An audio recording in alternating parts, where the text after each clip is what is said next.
மனசுல ஏதோ ஒரு கவலையோட தானே இங்க வந்து உட்கார்ந்துட்டு இருக்க. அது என்னன்னு சொல்லு. கயல், அப்படிலாம் ஒண்ணும் இல்ல.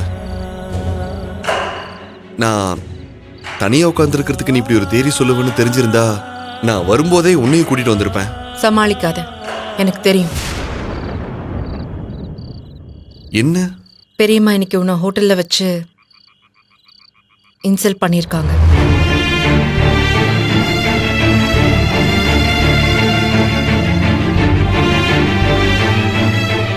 அதை நினைச்சு தானே ஃபீல் பண்ற?